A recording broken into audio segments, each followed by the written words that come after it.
Inasemekana muziki ni biashara ya sauti, lakini ukiangalia Bongo Flava ya miaka 15 iliyopita utagundua biashara hii ina siri nzito sana nyuma ya mitambo. Kila mtaa sasa hivi una producer mkubwa, lakini wasanii wakubwa tunahesabu kwa vidole. Yaani tangu enzi za P-Funk Majani na Master J, industry imezalisha maproducer wakubwa wengi zaidi kuliko wasanii. Wasanii wenye viti vyao kileleni hawazidi 10.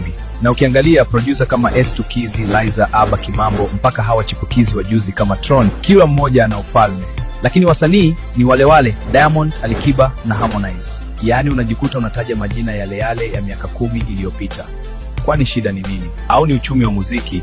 Kuwa msanii mkubwa Bongo unahitaji bajeti ya taifa, video nzuri ya hela nyingi, pamba kali za bei mbaya na team ya watu 20. Lakini kuwa producer mkubwa unahitaji sound moja tu ya maajabu. Ukigonga beat moja kali, Diamond atakuja getini kwako na gari. Producer anachuji haraka kwa sababu yeye hauzi sura, anauza ubongo. Msanii akishazeeka kidogo, mashabiki wanataka sura mpya.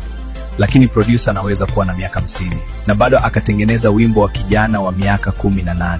Wewe unaonaje? Kwa nini maproducer wanatengeneza majina makubwa kwa kasi kuliko wasanii wetu?